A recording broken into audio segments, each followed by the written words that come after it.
नमस्कार दोस्तों, हमारे चैनल पे आपका बहुत बहुत स्वागत है। और आज की कहानी है कुछ तो लोग कहेंगे।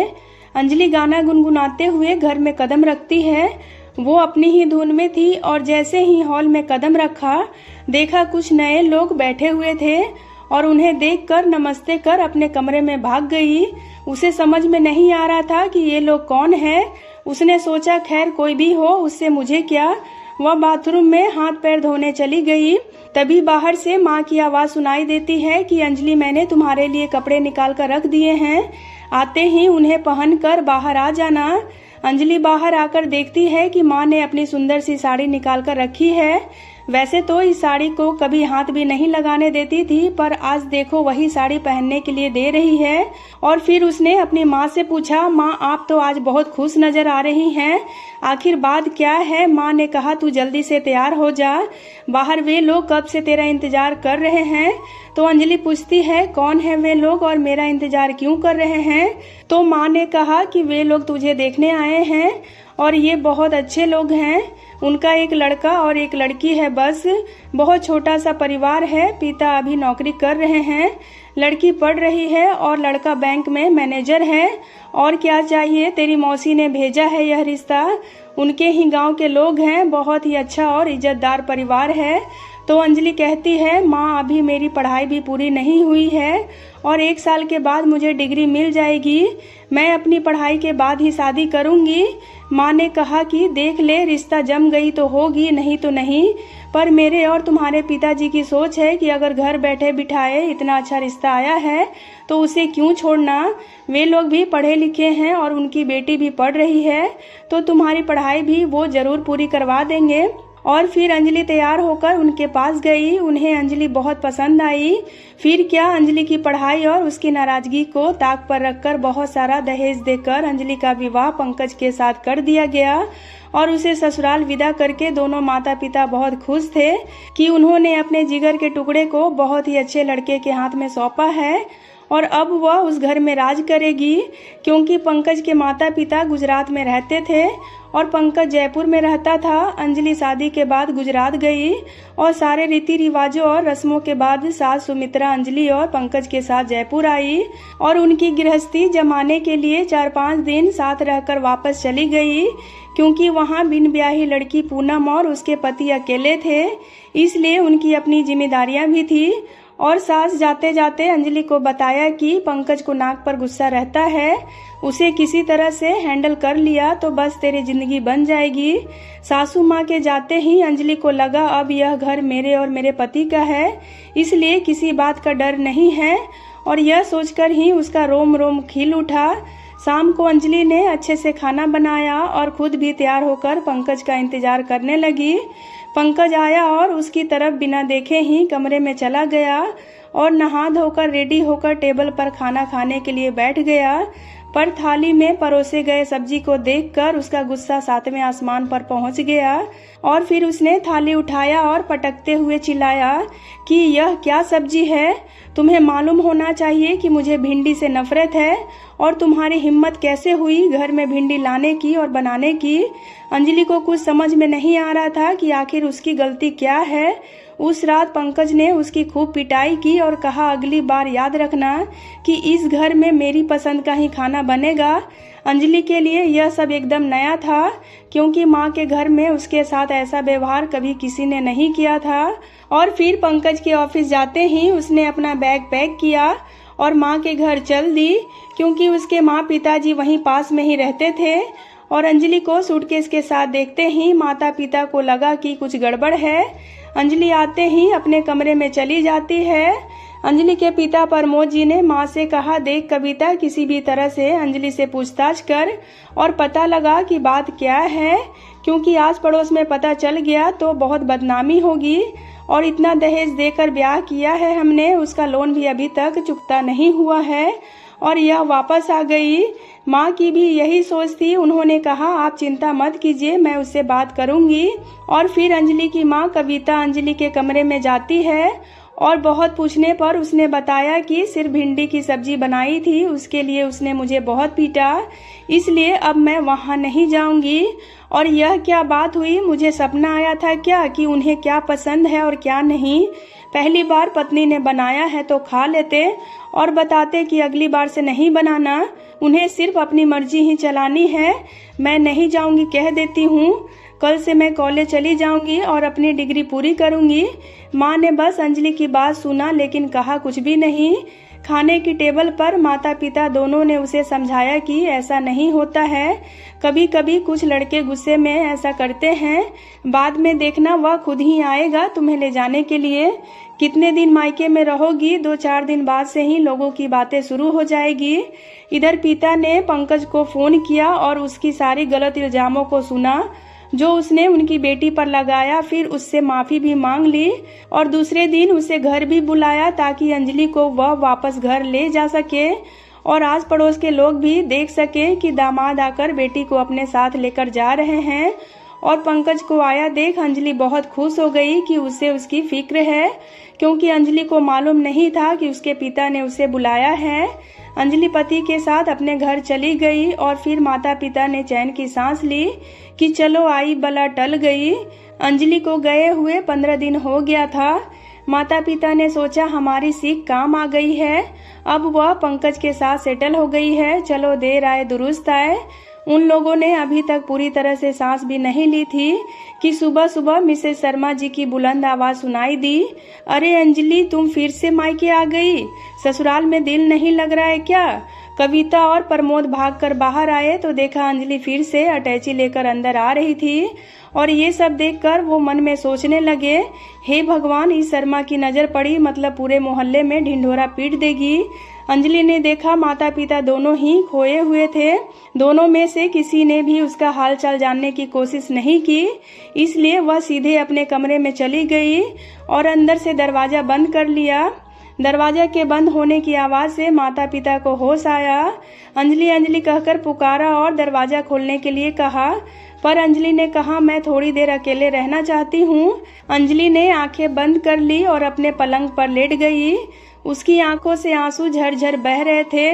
वह सोच रही थी कि उसकी गलती क्या है, उसे किस बात की सजा मिल रही है। और फिर उसे याद आया कि पिछली बार उसे माँ पिताजी के घर से पंकज खुद लेने आया था। कितनी खुश थी वो उसके दिल में अपने लिए परवाह देखकर। पर नहीं, घर पहुंचकर उसने अंजलि को आड़े हाथों ले लिया कि तुम्हें सिर्फ जाना आता है और लाने के लिए मुझे आना पड़ा और तुझे शर्म भी महसूस नहीं हुई? तूने अपने पिता से फोन करवाया और उनकी नजर में मुझे बुरा बनाना चाहती हो। अब ध्यान से सुनो, इस घर में मैं जो चाहूंगा वही होगा। इस घर में मेरे मनपसंद का ही खाना बनेगा और मेरे दोस्त घर आएंगे पर तुम उनके सामने नहीं जाओगी और तुम आस पड़ोस के लोगों से भी बात नहीं करोगी, यानी कि घर से बाहर नहीं निकलोगी और अपने माता पिता से भी केवल इतवार को, वो भी मेरे सामने ही बात करोगी। और अगर तुझे यह सब मंजूर है तो यहाँ रहो वरना चलते बनो। अंजलि ने यह सब सुना और उसे लगा कि पंकज तो उसे इंसान भी नहीं समझता है और माता पिता के बारे में तो पता चल ही गया है कि उन्हें अपनी बेटी से ज्यादा लोगों की चिंता है। लोग क्या कहेंगे इसकी चिंता है। खैर, अंजलि ने अब सोच लिया था कि उसे अब यहाँ रहना है तो पंकज के हिसाब से ही रहना पड़ेगा और इसलिए उसने अपने आप से समझौता कर लिया था। और फिर एक दिन पंकज अपने एक दोस्त को लेकर घर आया और अंजलि से चाय बनाने को कहा और यह भी कहा कि तुम चाय लेकर बाहर नहीं आना, मैं लेने आ जाऊंगा। और चाय के बनते ही अंजलि कप में डाल दी और साथ में बिस्किट भी रख कर बैठ गई कि पंकज आकर ले जाएगा। और जब पंकज 10 मिनट तक भी नहीं आया तो चाय ठंडी हो जाएगी, यह सोचकर खुद ही ले जाती है। और उसे देखते ही पंकज भाग कर आता है और उसके हाथ से ट्रे ले लेता है और कहता है तुम अंदर जाओ। उसी समय न जाने उसके दोस्त ने कैसे उसे देख लिया और कहा, अंजलि तुम यहाँ, तुम पंकज की पत्नी हो। और अब पंकज कुछ नहीं कह सका। तब उसके दोस्त समीर ने कहा, पंकज यह मेरी मौसी की लड़की है, मैं शादी में नहीं आ सका इसलिए मुझे नहीं मालूम था कि यह तुम्हारी पत्नी है। और फिर दोनों खूब बातें करने लगे और यह बात पंकज को बिल्कुल भी पसंद नहीं आई और समीर के जाते ही उसने अंजलि को बहुत मारा और कहा कि तुमने मुझे पहले क्यों नहीं बताया कि तुम्हारा कोई रिश्तेदार मेरे बैंक में भी काम करता है और मुझे पता तो चले कि वह मेरे बारे में क्या कहते फिर रहा है, यह एक ही है या कोई और भी है। अब आए दिन पंकज समीर का नाम लेकर ताने देने लगा और वह यह भूल गया कि समीर से अंजलि का भाई बहन का रिश्ता है। व्यक्ति अपनी शंका और घमंड में अपना आपा खो बैठता है और रिश्तों की मर्यादा भी भूल जाता है। वही पंकज के साथ हुआ और अंजलि के सब्र का बांध टूट गया। उसने पंकज के नाम से एक चिट्ठी लिखी कि मैं अपने माता पिता के घर जा रही हूँ और मुझे आपसे कोई रिश्ता नहीं रखना है। मुझे वापस लेने के लिए भी मत आना। मेरे पिता के बुलाने पर भी नहीं। अंजलि अपनी अटैची लेकर मायके आ गई, लेकिन उसे मालूम है कि उसके माता पिता उसका साथ नहीं देंगे, क्योंकि उन्हें लोग क्या कहेंगे इसकी फिक्र ज्यादा है ना कि अपनी बेटी की। वे लोग भी कम से कम समझने की कोशिश तो कर सकते थे कि आखिर मेरी बेटी की परेशानी क्या है, लेकिन नहीं। अब चाहे कुछ भी हो जाए, उसने फैसला कर लिया था कि अब वह किसी भी हालत में पंकज के पास नहीं जाएगी। और सुबह सुबह अंजलि को अटैची के साथ देख माता पिता आश्चर्य में पड़ गए थे और जब अंजलि ने दरवाजा नहीं खोला तो आपस में ही बातें करने लगे कि अब न जाने क्या हो गया है। वैसे इस बार अंजलि थकी हुई सी लग रही थी। उसके कपड़े भी सिलवटों से भरे थे और ऐसा लग रहा था कि कुछ न कुछ अनहोनी जरूर हुई है। थोड़ी देर बाद अंजलि ने दरवाजा खोला और माँ के अंदर आते ही अंजलि ने माँ को अपने शरीर के घाव दिखाए और कहा, पंकज तो जानवर है माँ, और अगर मैं वहाँ गई तो मेरी लाश ही आप लोगों के पास वापस आएगी। माता पिता ने उसकी हालत देखकर उसे कुछ नहीं कहा और धीरे धीरे अंजलि की हालत सुधरने लगी। और आस पड़ोस के लोगों ने सोचा कि शायद अंजलि माँ बनने वाली है, इसलिए किसी ने नहीं पूछा कि अंजलि कितने दिन रहेगी। फिर एक दिन अंजलि की मौसी आई और उसने अंजलि की माँ से कहा, दीदी हमारे गांव में प्रिया नामक एक पतिव्रता है और उसका पति उसे इतना मारता पीटता था पर उसने उफ तक नहीं की और अब वह बिस्तर पर पड़ा है और प्रिया उसकी सेवा में लगी है। और अगर नई ब्याहता लड़की को उससे मिलाकर उसका आशीर्वाद दिलाया तो उसकी जिंदगी में खुशियां ही खुशियां आ जाएगी। हम लोग अंजलि को भी वहां ले जाएंगे और उनका आशीर्वाद दिलाएंगे। माँ तैयार हो गई और अंजलि को मौसी के घर लेकर जाने की तैयारी करने लगी।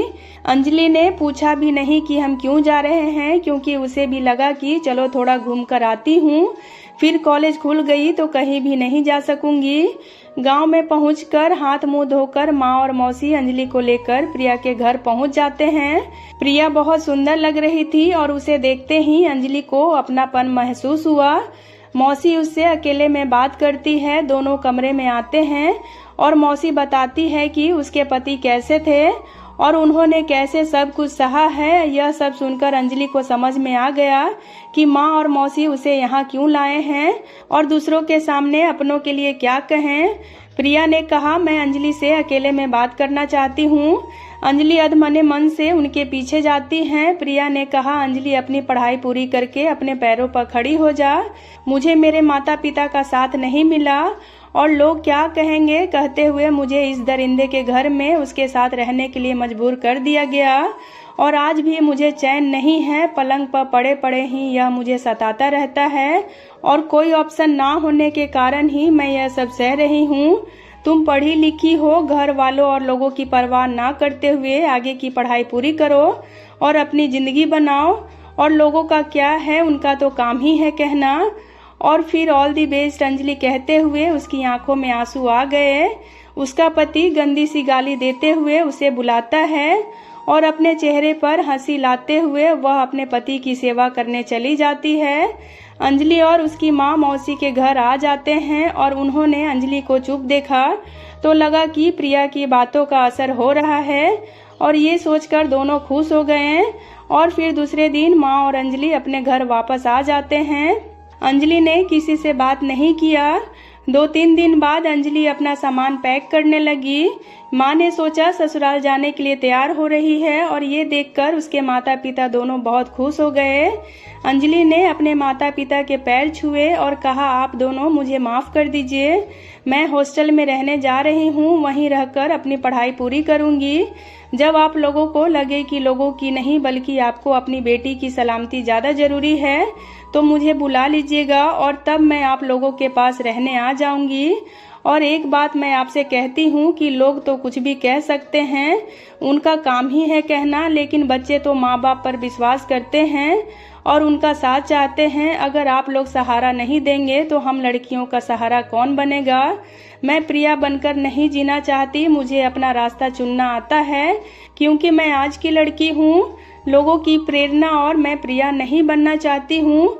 और फिर अंजलि अपना सामान लेकर टैक्सी में बैठकर चली जाती है और किसी के घर में रेडियो पर किशोर कुमार जी का गाना बज रहा था, कुछ तो लोग कहेंगे, लोगों का काम है कहना। सीख तो दोस्तों इस कहानी से हमें यही सीख मिलती है कि हर हाल में हमें अपने बेटियों का सहारा बनना है, ना कि यह सोचना चाहिए कि लोग क्या कहेंगे। तो दोस्तों उम्मीद करती हूँ आपको आज की ये कहानी काफ़ी पसंद आई होगी। तो अगर आपको ये कहानी पसंद आए तो हमारे वीडियो को एक लाइक ज़रूर करें, और अगर अभी तक आपने हमारे चैनल को सब्सक्राइब नहीं किया है तो इसे सब्सक्राइब करके बेल आइकन को प्रेस कर दें, ताकि मेरी आने वाली वीडियोज़ की नोटिफिकेशन आपको मिलती रहे। और हो सके तो इसे अपने फैमिली और फ्रेंड्स के साथ शेयर भी करें। वीडियो में अंत तक बने रहने के लिए आपका बहुत बहुत धन्यवाद।